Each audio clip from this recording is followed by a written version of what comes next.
Здравствуйте! В эфире информационный выпуск Амшик Шара. Сегодня в программе. Президент Аслан Бжаня в интервью абхазскому телевидению подвел итоги рабочей поездки в Москву. В Сухуми открылась международная научная конференция, посвященная 80-летию со дня рождения выдающегося ученого Кавказоведа, доктора исторических наук, общественного деятеля Юрия Воронова.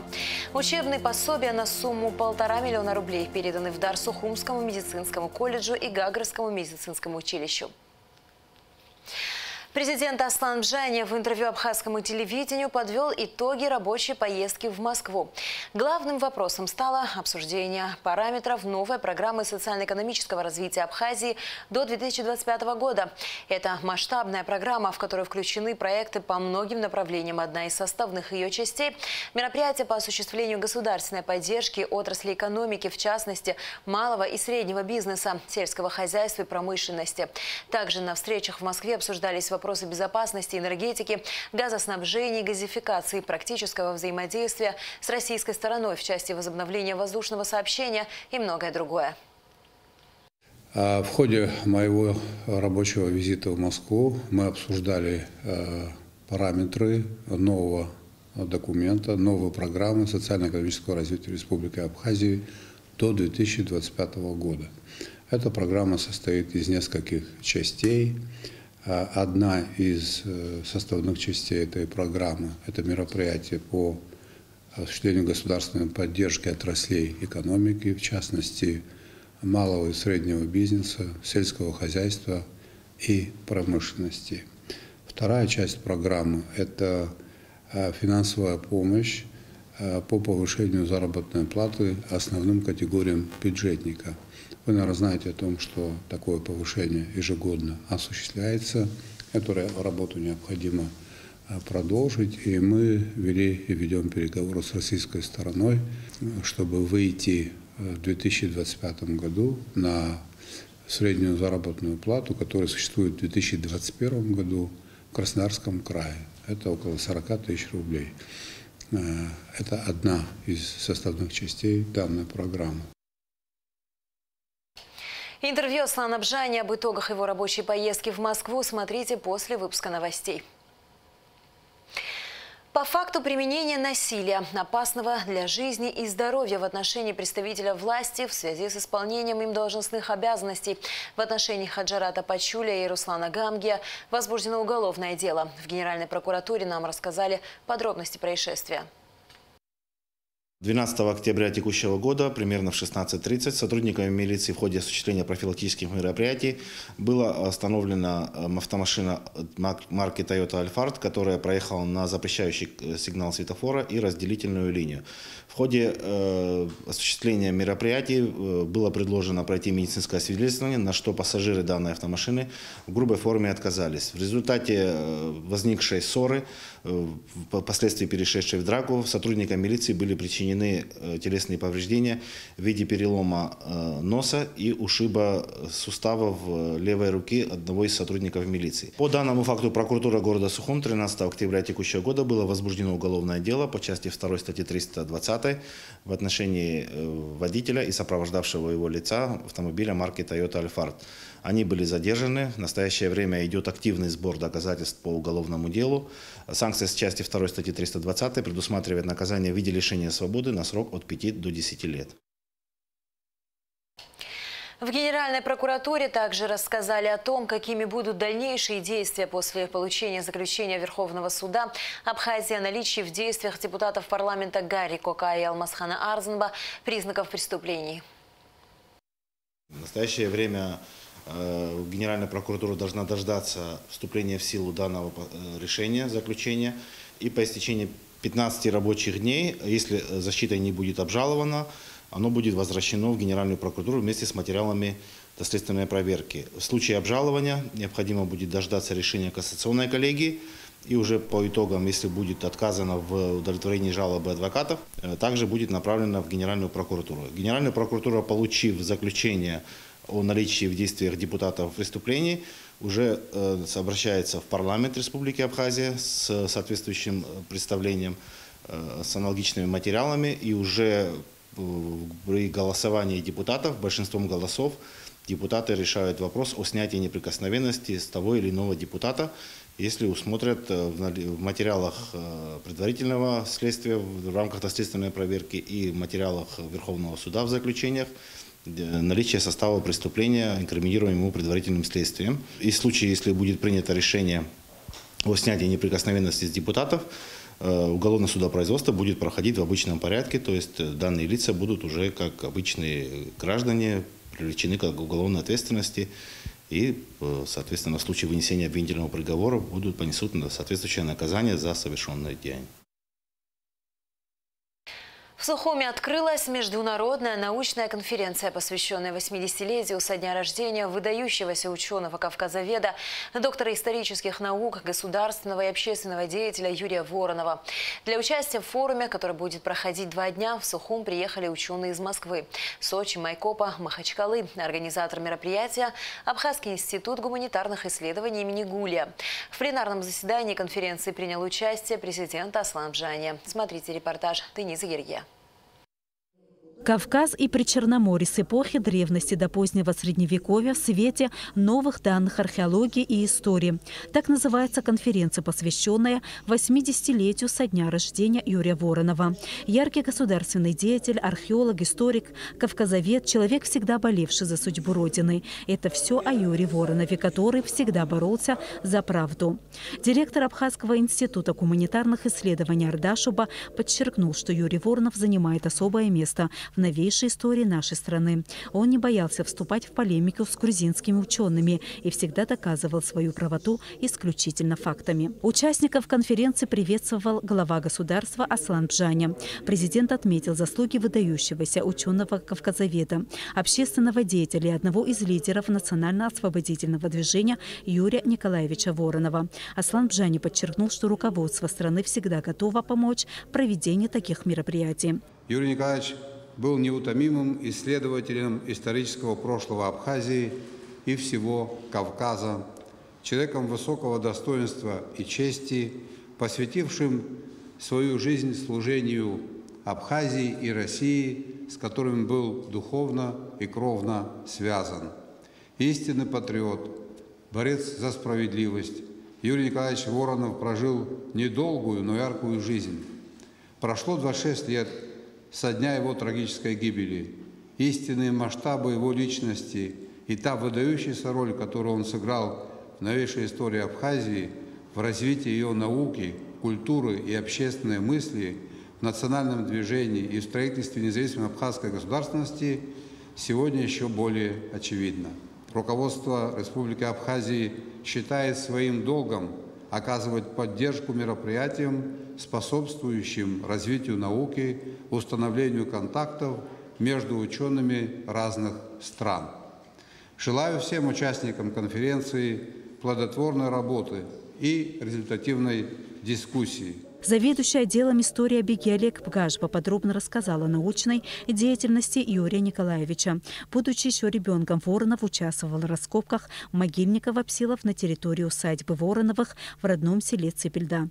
Именно тогда зародился его интерес к археологии. Одна из известнейших работ Юрия Воронова – археологическая карта Абхазии, которая по сей день является настольной картой археологов. Еще школьником Юрий познакомился с известными абхазскими археологами Соловьевым и Трапш. И уже тогда стал их активным помощником. Он сдал коллекцию из 1000 археологических материалов в Абгосмузей, что сподвигло Трапш начать раскопки цибилиумских некрополей. Он первым прошел всю 160-километровую Великую Абхазскую стену с ее 279 башнями, нанес ее на карту, обмерил и описал. Заведующий кафедрой археологии исторического факультета МГУ Анатолий Конторович не ожидал, что будет выступать на пленарном заседании, так как его доклад не связан напрямую с личностью Воронова. Он поблагодарил руководство БИКИ за приглашение и подчеркнул, что Юрий Воронов в 1971 году защитил свою первую кандидатскую диссертацию именно на кафедре археологии МГУ, которую он сейчас возглавляет. Во время Отечественной войны народа Абхазии Юрий Воронов вел огромную работу по защите интересов республики, активно участвовал в переговорном процессе, часто давал интервью российским СМИ.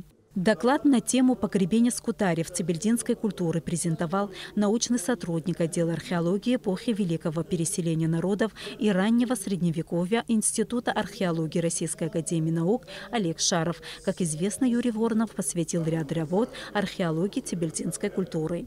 Юрий Николаевич не изучал памятники села Маркула. Не успел. Следующий доклад на эту тему Маркулского городища представила кандидат исторических наук Галина Требелева. Дело в том, что местные краеведы, местный педагог, учитель географии в школе Маркульской обращался к Юрию Николаевичу Воронову с просьбой рассказать и объяснить, какие же памятники находятся в селе Маркула. Юрий Николаевич в тот момент не смог ему ответить, потому что он не знал про эти памятники и сказал, что он обязательно приедет в село Маркулу, посмотрит эти памятники и даст ответ на этот вопрос. Но, к сожалению, трагические события сложились так, что Юрий Николаевич не успел приехать в это село и осмотреть эти памятники. Поэтому во многом наша работа является как бы продолжением работы Юрия Николаевича, и мы даем ответ на тот вопрос, который был ему задан, своими исследованиями. Юрий Воронов имеет прямое отношение к созданию Академии наук Абхазии. Он занимался разработкой правовых документов АНА. За заслуги перед Отечеством ученый награжден орденом Ахтзапша первой степени. Его именем названы Сухумская средняя третья школа и улицы Республики. А в Абхазском государственном университете учреждена стипендия Воронова. Дениза Гергия, Михаил Братухин, Абхазское телевидение. Во второй половине дня работа международной научной конференции, посвященной 80-летию Юрия Воронова, продолжилась в Национальной библиотеке имени Папаскир. Здесь прошел круглый стол под названием «Сын двух народов. Юрий Воронов. Личность, эпоха, историческая память». Встреча объединила ученых, общественных и политических деятелей Абхазии, знавших лично и работавших с Юрием Вороновым. Ясна Гуладзе продолжит тему. Коллеги и друзья вспоминают выдающегося ученого, одного из лидеров национально-освободительного движения абхазского народа Юрия Воронова. Юрий Николаевич известен не только как ученый, но и общественно-политический деятель, отстаивавший интересы Абхазии. Публицист – еще одна ипостась талантливой натуры Юрия Воронова. Он постоянно выступал на страницах российской печати, участвовал в круглых столах, телевизионных передачах, посвященных абхазской проблематике.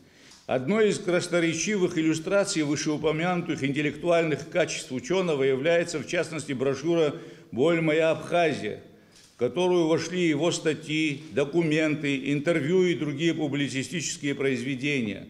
Масштабы личности Воронова, роль, которую он сыграл в жизни Абхазии, в развитии ее науки, культуры и общественной мысли сложно переоценить, отмечали в своих докладах участники встречи. Он умел как-то информировать мировое сообщество о причинах, истоках этого конфликта и к чему это все привело. И мне кажется, то, что он делал, очень жаль, что его так рано не стало, потому что он бы и сейчас продолжал этим заниматься, а у нас как-то мы мало этим занимаемся. Я считаю, что надо обязательно продолжить работу в этом направлении, потому что это для нас очень важно, для того, чтобы все-таки мы стали более таким признанным государством. Юрий Воронов неоднократно принимал участие в переговорах на разных уровнях. В их числе знаменитые сентябрьские переговоры в Москве 1992 года, в ходе которых состоялась встреча Владислава Ардзенба, Бориса Ельцина и Эдуарда Шеварднадзе. Российское руководство наконец начинает понимать свои геополитические задачи и возможности, необходимость своего пребывания все-таки в этой зоне, потому что чем больше они занимаются поддержкой этого грузинского режима Шеварднадзе, тем в большей мере они укрепляют позиции антироссийских сил в Закавказье. Где бы ни был Юрий Николаевич, он всегда стремился донести людям правду об Абхазии, свидетельствуют его современники. Мне часто приходилось с ним сталкиваться. Мы работали и в правительстве вместе, были вместе в парламенте. Здесь много наших коллег. Хорошо помню этого. Это удивительный человек был. Удивительной работоспособности. Неоднократно мы ездили с ним в Москву на встречи в Государственной Думе, в Совете Федерации, с различными организациями, руководителями различных общественных организаций встречались. Конечно, не всегда находили понимание, но Юрий Николаевич был настолько непререкаем в тех вещах, о которых говорилось, что возражать ему было очень сложно. Это было видно. Он настоящий бойцовский характер проявлял на этих встречах. В 1991 году Воронов был избран депутатом Верховного Совета Абхазии, того самого золотого парламента.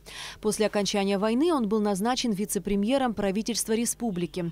В тяжелых послевоенных условиях Юрий Николаевич работал для консолидации населения. Много говорил и писал о том, что после войны следует пройти не менее сложное испытание миром. Юрий Николаевич играл ключевую роль.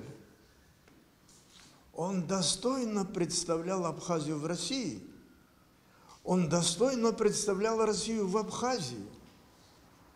К великому сожалению, после него образовался у нас вакуум. Это не в обиду русских, которые живут здесь, и не в обиду абхазов, которые присутствуют здесь, а этот вакуум остается таковым.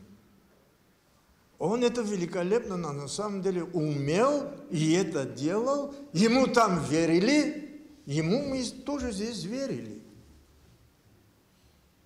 Да, это очень для нас судьбоносная была роль. И для России тоже. Юрий Воронов был убит в сентябре 1995 года в своей квартире в Сухуми. Он посмертно награжден высшей государственной наградой Ахтзапша первой степени. Я могу сказать, что это был просто надежный человек. Надежный человек и в науке, надежный человек и в политике, надежный человек и в дружбе. Я очень много связывал с этим человеком, и много надежд был. Я сегодня... Если бы он был жив, если не этот трагический конец его, он продолжил бы, я абсолютно уверен, ту работу, которая сегодня абсолютно не ведется. «Кавказ» – это название заставляет биться мое сердце, писал Юрий Воронов еще в 1958 году. Народ Абхазии с благодарностью вспоминает замечательного ученого, борца за свободу Абхазии и бережно относится к его бесценному научному наследию. Эсма Голанзе, Эльдар Дамиров, Абхазское телевидение. Анатомические модели, фантомы, манекены, мелкие медицинские приборы, халаты, инструменты, ламинированные плакаты и постеры на сумму более 1,5 миллиона рублей получили в дар Сухумский медицинский колледж и Гагарское медицинское училище. Оборудование было приобретено Сухумским офисом детского фонда ООН по просьбе Минздрава Абхазии. Министр здравоохранения Эдуард Будба поблагодарил представителей ЮНИСЕФ за оказанную помощь. Он подчеркнул, что Минздрав будет делать все возможное, чтобы и дальше способствовать улучшению качества учебного процесса в медучилищах и колледжах. Как отметила специалист по программам здравоохранения и питания ЮНИСЕФ Мадина Сулава, данное мероприятие – это продолжение работы в сфере развития медколледжей Абхазии. Также при поддержке ЮНИСЕФ в Сухумском медицинском колледже была установлена дренажная система. Осуществлен ремонт кровли, санузла и 2 аудиторий. Это большое подспорье сейчас на данном этапе нашему колледжу. Я еще раз хочу повторяться, уровень знаний наших студентов должен быть выше, и все для этого будет делаться. Хотел бы выразить персональную благодарность Международному детскому фонду ООН за то, что они приобрели данные пособия на сумму более 1,5 миллиона рублей. Через какое-то время, когда будут экзамены, сам лично буду приезжать на экзамены, будут представители Министерства здравоохранения на экзаменах, будем смотреть уровень подготовки наших студентов, и еще будем смотреть уровень подготовки наших преподавателей, для того, чтобы на достойном уровне наши средний медперсонал и те специальности, которые выпускаются в этих колледжах, они были на достойном уровне. Еще раз хочу выразить слова благодарности, потому что это очень нужное дело, когда студенты учатся не просто по картам, а учатся по наглядным пособиям. Вот вы сами прекрасно видите, да? Это очень большое дело. И я думаю, что уровень знаний наших студентов будет намного выше. Это продолжение нашего плотного сотрудничества в сфере развития медколледжей в Абхазии. У нас акцент идет по двум основным направлениям одновременно. Как и привлечение молодежи в нормальные, адекватные учебные пространства, которые будут благоволить тому, чтобы и спрос повышался среди местного населения, и не было оттока, допустим, в близлежащие страны. Так и корректировка по основным профильным учебным направлениям и содействие уже местным профессионалам, их преподавателям в переходе от теоретического обучения на более теоретическое-практическое направление, чтобы не, к сожалению, на пальцах, да, как раньше могли объяснять, а уже используя определенные наглядные материалы, от постеров до определенных, да, муляжей и частей тела, они могли уже ввести свои основные предметы. Следующий сюжет еще об одной благотворительной акции. В рамках программы «Мир открыт для всех» общественной организации «Киараз» для 20-летнего Георгия Гогия была приобретена инвалидная коляска. Подробности в репортаже наших коллег из ГАЛ-ТВ. У 20-летнего Георгия Гогия ДЦП, эпилепсия, нет одной почки и ряд других заболеваний, из-за чего он не может передвигаться, полноценно жить и уж тем более радоваться жизни. Мало того, 2 года, как Георгий сидит дома, не может выйти на улицу из-за отсутствия инвалидного кресла, из-под которой он вырос. Но несколько месяцев назад благотворительной общественной организации «Киараз» был объявлен сбор в рамках программы «Мир открыт для всех». На эти средства была приобретена инвалидная коляска, которую не только привезли и подарили учредители фонда, но и настроили, специально учитывая возможности и особенности мальчика. Для Георгия подобрали такое средство с учетом его особенностей, потому что у него подвывих тазобедренных суставов. То есть и он длительное время сидит вот без активных движений. Да? Есть кресло, которое не ортопедическое. И важно было сделать так, чтобы он хотя бы выезжал на улицу в комфортном положении. Тетя Георгия рассказывает, как сложно приходилось его родителям с детства. А когда 10 лет назад умер отец, мать осталась совсем одна, со своей болью, проблемами и горем. Но с сегодняшнего дня Георгий сможет хотя бы выходить на улицу и частично социализироваться, что очень важно для людей с ограниченными возможностями, говорит Нана Кварцхава. Без кресла ему, конечно, было очень трудно. Спасибо организации, что потрудились, так, побеспокоились, привезли ему коляску такую, дали такую возможность матери, чтобы немножко хотя бы ослабить труд, улучшить ее состояние. Как пояснила куратор медицинских программ Алиса Тойба, после мониторинга 3 районов Очамчирского, Ткорчалского и Галского благотворительной общественной организации «Киараз» было выявлено 9 детей и взрослых с ограниченными возможностями из малоимущих семей, которым постепенно будет оказываться посильная помощь. В рамках нашей программы, новой нашей организации, благотворительной общественной организации «Киараз», создала новую программу, которая называется «Мир открыт для всех». Эта программа, существует по всей Абхазии. Мы мониторим семьи, малоимущие семьи, в которых живут дети с проблемами здоровья. Пользуясь случаем, хочется сказать огромное спасибо всем людям, которые принимали участие в этом сборе. Благодаря этому сегодня у Георгия прекрасная коляска. В село Хьяцха, куда направились учредители фонда «Киараз» с нашей съемочной группой и специалистом по подбору технических средств из Санкт-Петербурга, проживает 25-летняя Мария Колбая. Девочка умная, красивая и, как оказалось, прекрасно поющая. И маленькая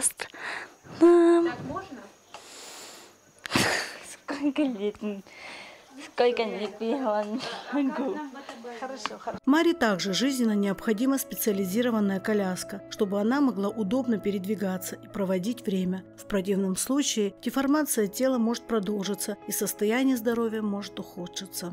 По словам матери Хатуны Кубалия, Мари была первой пациенткой реабилитационного центра, директор которого Ирма Изория по сей день интересуется здоровьем девочки, за что вся семья ей благодарна. Но Мари уже взрослая и не посещает центр, и все, что она может, это передвигаться по комнате с трудом. Сегодня Мари очень нуждается в прогулочной коляске, средства которой уже собраны. Остается взять замеры, чтобы подобрать прогулочную коляску, учитывая ее физические данные, говорят учредители фонда Керас. Но сколько таких людей с ограниченными возможностями, которым предстоит помочь еще всем миром? Один из них – 6-летний Георгий Хупения, проживающий в селе Хашта. Несмотря на тяжелое заболевание, он веселый, оптимистичный мальчишка и с удовольствием общается с окружающими мимикой и жестами. А для удобства передвижения ему необходима надежная и удобная коляска. Стоит такое средство передвижения недешево – от 100 тысяч и выше. Сумма для семьи очень большая.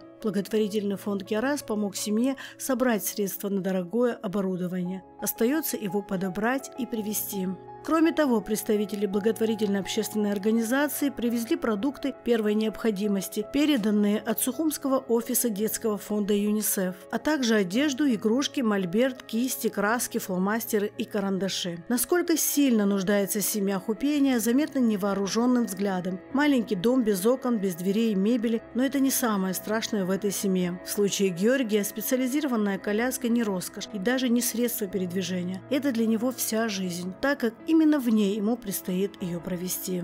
В Абхазии всегда было принято, когда в дом приходила большая беда, помогали всем миром. Не зря говорят «с миру по нитке, нагому рубаха». Добро должно быть востребовано не только в моменты глобальных трагедий, но и каждый день. Давайте творить его в меру своих возможностей. Современными колясками возможностей передвижения у детей с ДЦП и нарушениями опорно-двигательного аппарата станет больше. Окружающий мир шире, жизнь активнее. Благотворительная общественная организация Керас продолжит работу по поддержке малоимущих семей по всей Абхазии. Но только мы, все вместе, сможем исполнить мечты детей, которые лишены тех возможностей, что есть у нас. Помочь им улыбаться чаще, найти себя и сделать их жизнь лучше.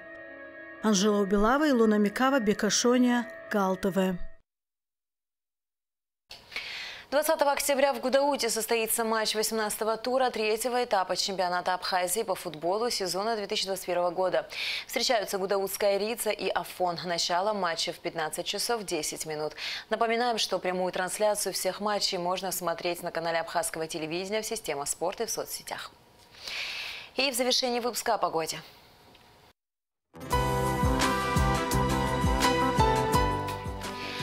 По сообщению Гидрометцентра, в среду 20 октября в Абхазии ожидается переменная облачность, ночью умеренный дождь, гроза, днем без осадков. Температура воздуха ночью 8-13, днем 13-18 градусов. Температура морской воды 20 градусов.